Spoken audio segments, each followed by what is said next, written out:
नमस्कार, बहुत स्वागत है आपका दोपहर दमदार में। मैं हूं रीनू। सबसे पहले बात करेंगे मुरैना में न्यूज 18 की खबर का बड़ा असर हुआ, जहां नैरोगेज ट्रेन के पुल हादसे में ठेकेदार पर केस दर्ज हो चुका है। सोन नदी पर बने पुल को काटते समय बड़ा हादसा हो गया था। ठेकेदार फिरोज खान पर काम में लापरवाही का केस दर्ज हुआ है। हादसे में 6 मजदूर गंभीर रूप से घायल हुए थे। गैस कटर से काटते समय दूसरी ओर से भरभरा कर गिर गया था पुल, और सबसे बड़ी लापरवाही ये कि मजदूर बिना किसी सेफ्टी बेल्ट के ही वहां पर कटिंग का काम कर रहे थे, और इस दौरान ये बड़ा हादसा हुआ। मजदूर नीचे आ गिरे। तकरीबन 50 फीट नीचे मजदूर आकर गिरे, जिनमें कुछ गंभीर रूप से घायल हुए, जिन्हें तुरंत हॉस्पिटल एडमिट किया गया। तो पुल हादसे में ठेकेदार पर केस दर्ज हुआ है। मुरैना से आपको बड़ी खबर दे रहे हैं और संवाददाता अमित शर्मा जुड़ गए। अमित, न्यूज 18 की खबर का असर हुआ है, पूरी जानकारी दें किस तरीके से न्यूज 18 ने इस खबर को दिखाया था, जिम्मेदारों से जवाब लिया था और अब एक्शन लिया गया है। अमित, बिल्कुल, देखिए रीनू, आपको बता दूं कि कल जिस तरीके से जो स्टेट काल में नैरोगेज ट्रेन का पुल बनाया गया था, लेकिन कोरोना काल से ही नैरोगेज ट्रेन बंद हो गई थी, तो उसे हटाने का काम, यानी कि जो अनुपयोगी था उसे काटने का काम जो ठेकेदार था फिरोज खान, उसे टेंडर दिया गया था। इस दौरान वह पुल को कटवाने का, यानी कि गैस कटर के माध्यम से उस पुल को कटवाने का काम मजदूरों के द्वारा करा रहे थे। इसी दौरान जो बड़ी लापरवाही थी वो सबसे पहले ये थी कि बिना किसी सेफ्टी बेल्ट के मजदूरों से काम कराया जा रहा था जी।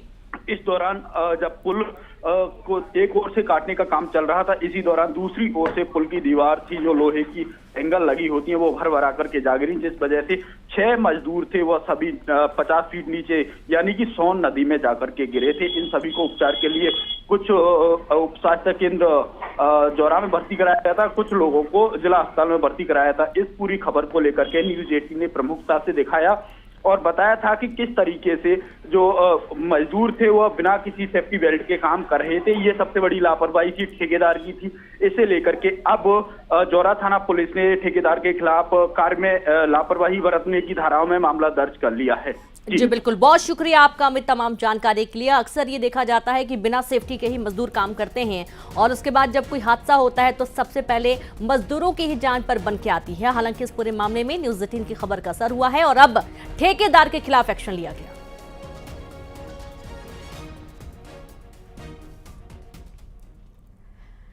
हरदा से बड़ी खबर है, जहां 2 युवकों की हत्या से सनसनी फैल गई। एक का मौके पर शव मिला है, दूसरे युवक की अस्पताल में मौत हो गई है। मारपीट के बाद हत्या की आशंका जताई गई है। जांच में जुटी पुलिस। बड़ी खबर आपको दे रहे हैं हरदा से। 2 युवकों की हत्या से सनसनी फैल गई है। एक का मौके पर शव मिला है, दूसरे युवक की अस्पताल में मौत हो गई है। मारपीट के बाद हत्या की आशंका व्यक्त की गई है। जांच में जुटी पुलिस। और संवाददाता प्रवीण जुड़ गए। प्रवीण, 2 युवकों की हत्या से इलाके में सनसनी फैली हुई है, पूरा मामला बताएं। जी हाँ, ये जो पूरा मामला है हरदा सिटी कोतवाली थाना क्षेत्र का ये मामला है। यहाँ पर शहर का एक डबल फाटक नाम से एक क्षेत्र है, वहाँ पर आज पुलिस को सूचना मिली थी कि वहाँ पर 2 युवक जो है, उसमें एक युवक का शव मिला हुआ है और एक युवक घायल है। जब पुलिस तत्काल जो युवक है उसको जिला अस्पताल में भर्ती कराया, लेकिन उसकी इलाज के दौरान मौत हो गई। ये जो दोनों युवक हैं, जब पुलिस ने प्रथम दृष्टया इस पूरे मामले की छानबीन की तो ये पूरी बात उसमें सामने आई कि पिटाई मारपीट के बाद इनकी जो है हत्या की गई। ये दोनों जो युवक थे ये मजदूरी करते थे और यहीं हरदा शहर में किसी व्यक्ति के खेत पर ये लोग काम करते थे, और पुलिस ने इस पूरे मामले को जो है संज्ञान में ले लिया है। फिलहाल अभी कोई कारण इसमें सामने नहीं आया है, और एसपी सहित सभी जो बड़े पुलिस अधिकारी वो यहाँ पर जिला अस्पताल पहुंचे थे और इस पूरे मामले की छानबीन में जुड़ गए। फिलहाल पुलिस ने कुछ लोगों को यहाँ पर अरेस्ट भी किया है, उससे पूछताछ चल रही है कि पूरा इस मामले के तह में जाकर के कि आखिर क्या कारण था कि जो इस तरीके की वारदात हुई है। जी बिल्कुल, बहुत शुक्रिया आपका प्रवीण तमाम जानकारी के लिए। तो पुलिस पूरे मामले की तहकीकात में जुड़ गई कि आखिरकार ऐसा क्या हुआ था कि 2 युवकों की हत्या कर दी गई है, किसने इस वारदात को अंजाम दिया है, पूरा मामला जांच का विषय बना हुआ है।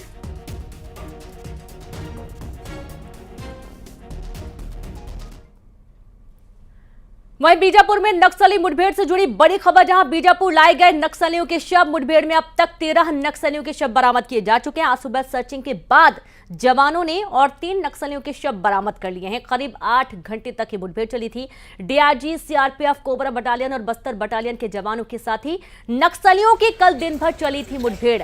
आप ये देखिए कि मुठभेड़ के दौरान जो 13 शव हैं वो बरामद किए जा चुके हैं। 3 शव आज भोर सुबह बरामद किए गए थे और नक्सल सामग्री भी आप देखिए कितनी बड़ी तादाद में नक्सल सामग्री बरामद की गई है। इनमें कई सारे हथियार हैं, रोजमर्रा के सामान भी हैं और किस तरीके से नक्सलियों ने पूरी तैयारी कर रखी थी और आधुनिक हथियार इनके पास से बरामद किए गए हैं। 13 शव बरामद किए जा चुके हैं। करीब 8 घंटे तक मुठभेड़ चली थी और ये एक्सक्लूसिव तस्वीर आप देखिए। लगातार जवानों का सर्चिंग ऑपरेशन किया जा रहा है और इस बीच जो नक्सली घटनाएं हो रही हैं उन पर अंकुश लगाने के लिए जवान लगातार मुठभेड़ में नक्सलियों को मार गिराने की कोशिश में जुटे हुए हैं और एक बड़ी सफलता हाथ लगी है जवानों को, जहां 13 नक्सलियों को मार गिराया गया। और आप ये देखिए किस तरीके से घात लगाकर निशाना साधने की जो टेक्निक है वो भी नक्सलियों के पास है। तमाम जो हथियार बरामद किए गए हैं, गोला बारूद बरामद किए गए हैं, नक्सल सामग्री बरामद की गई है। और कुछ दिन पहले हमने आपको कुछ तस्वीरें दिखाई थी जब वो अपने स्तर पर भी कुछ हथियार बनाते हैं, सेफ्टी गैजेट्स बनाते हैं, जैकेट्स बनाते हैं ताकि उन्हें गोली ना लगे। लेकिन जवानों ने 13 नक्सलियों को मार गिराया, शव भी बरामद कर लिए गए हैं। संवाददाता श्रीनिवास नायडू जुड़ गए हैं। श्रीनिवास, 13 नक्सलियों के शव बरामद किए गए। हम तस्वीरों में देख पा रहे हैं बड़ी तादाद में नक्सल सामग्री भी जब्त की गई है, बरामद की गई है। श्रीनिवास जी बिल्कुल, बीते दिनों न्यूज 18 से जो बस्तर आईजी ने साफ कहा था कि आने वाले दिनों में लोकसभा चुनाव पूर्व माओवादी के खिलाफ एक बड़ा प्रहार किया जाएगा। उसी के चलते कल सुबह से ही जो डीआरजी है, एसटीएफ है, बीएसएफ, सीआरपीएफ है, कोबरा बटालियन है और बस्तर बटालियन की जो टीम है संयुक्त ऑपरेशन में निकली थी और बीजापुर के सेंड्रा इलाके में बड़े माओवादी के होने की सूचना मिली थी, जिसके बाद ऑपरेशन किया गया। इस ऑपरेशन में लगभग 13 माओवादियों को ढेर किया गया, उनके शव को बरामद किया गया, साथ ही कई आधुनिक हथियार को भी जब्त किया गया है। माओवादियों की जो असला बरामद किया गया है, एक तरफ से देखा जाए कि युद्ध की तैयारी में लगे थे, जिसको सुरक्षा बलों ने नेस्तनाबूद कर दिया और मारे गए माओवादियों की शिनाख्ती की जा रही है। उसमें बताया जा रहा है कि जो मारे गए माओवादी है उसमें कोई बड़े लीडर कैडर के भी हो सकते हैं। ऐसे में अभी सुरक्षा बल मारे गए माओवादियों की शिनाख्ती में जुटी हुई है। वहीं इलाके की सर्चिंग भी अभी फिलहाल तेज कर दी है। जी बिल्कुल, बहुत शुक्रिया आपका श्रीनिवास तमाम जानकारी के लिए। तो माओवादियों के खिलाफ सर्चिंग अभियान लगातार किया जा रहा है और बड़ी सफलता टीम को हाथ लगी है। डिप्टी सीएम और गृह मंत्री विजय शर्मा ने न्यूज 18 से खास बातचीत में चरणदास महंत के बयान की कड़ी निंदा की। उन्होंने कहा उन्हें उम्मीद नहीं थी कि महंत जी इतना स्तरहीन बयान देंगे। 13 नक्सलियों के मारे जाने पर डिप्टी सीएम ने कहा कि फोर्स बहुत कुछ कर सकती है, नक्सलियों ने और कोई चारा छोड़ा नहीं है। छत्तीसगढ़ में लोकसभा चुनाव प्रचार चरम पर है और चुनाव की गर्माहट लगातार बढ़ रही है।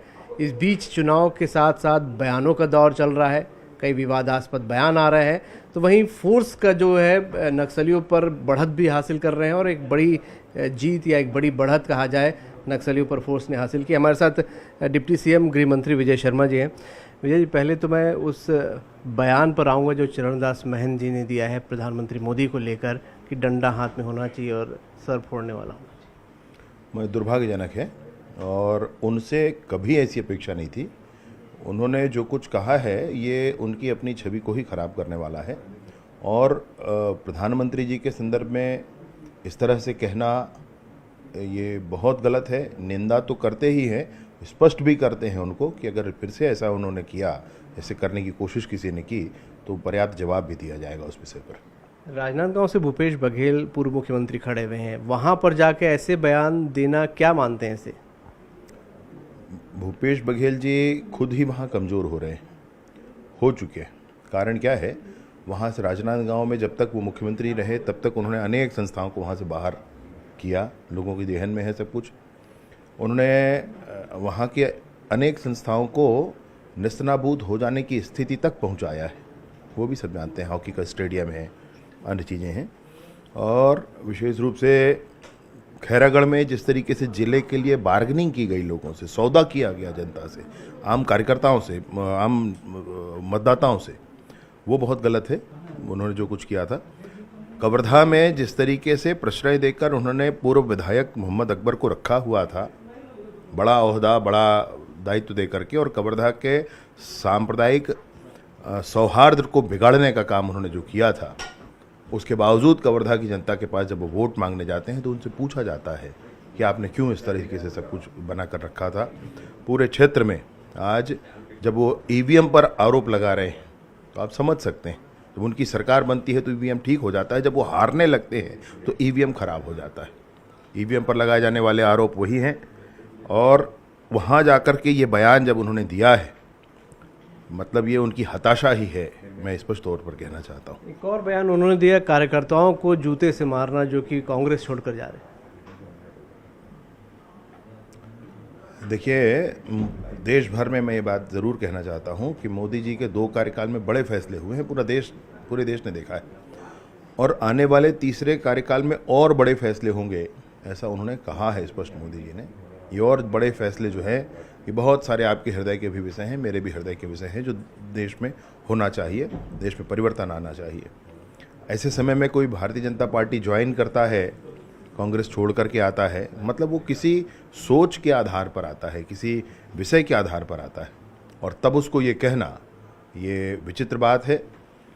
और ऐसे कार्यकर्ताओं को जो आप संभाल नहीं सके, जिसने मंच पर आपकी आलोचना कर दी, जिसने लिखकर चिट्ठी ये कह दिया कि इस तरीके से प्रक्रियाएं यहाँ चल रही हैं, ऐसे कार्यकर्ताओं के संदर्भ में आप ये विचार रखते हैं जूते से मारा जाए अपने ही कार्यकर्ताओं को, मतलब ये तो बहुत ही गलत है साहब। हमारे यहाँ भी कभी ऐसा हुआ भी तो भी इस तरह की शब्दावली का कभी उपयोग नहीं हो सकता है। 13 नक्सलियों को जवानों ने मार गिराया है चुनाव से पहले, इसे कैसे देख रहे हैं? क्या अब नक्सलियों को पीछे ढकेला जा रहा है? किस तरीके की रणनीति के तहत काम हो रहा है? जिला बीजापुर गंगालूर क्षेत्र में काफ़ी नक्सलियों का एक साथ जमावड़ा था, जहाँ पर ये मुठभेड़ हुई है। ये जो कुछ भी है ये दुखद है, सब कुछ दुखद है। ये जो बस्तर में विकास के कार्य को गांव तक पहुंचने में बाधक बने हुए हैं नक्सली, यह भी गलत है। जो एनकाउंटर हुआ वो मजबूरी है, आप कुछ कर नहीं सकते, आपको ये करना ही होगा। बहादुर हैं जवान, वो तो बहुत कुछ कर लें और आगे, लेकिन हमको तो संभलना पड़ता है, सोचना पड़ता है। हर बार ये कोशिश करनी होती है कि एक जान भी ना जाए, एक जान भी ना जाए। इसके उपरांत भी सरकार हर क्षण नक्सलियों से चर्चा के लिए तैयार है। प्रतिबद्धता सरकार की है कि बस्तर के गांव-गांव तक स्कूल, अस्पताल, सड़क, बिजली, पानी ये पहुंचना चाहिए। हमारे साथ डिप्टी सीएम विजय शर्मा जी थे, जो बता रहे थे कि नक्सली मुठभेड़ लगातार यहाँ पर नक्सलियों को ढकेला जा रहा है। और जहाँ तक प्रधानमंत्री मोदी के ऊपर जो चरणदास महंत का बयान था, उसको लेकर उन्होंने नाखुशी जाहिर की और कहा कि उनसे ऐसी उम्मीद नहीं थी, भाजपा इस पर कड़ा एक्शन लेगी। कैमरामैन इमरान के साथ अभिषेक शुक्ल, न्यूज़ 18 छत्तीसगढ़, रायपुर। और चलिए अब देखेंगे तेज अंदाज में सुपरफास्ट खबरें।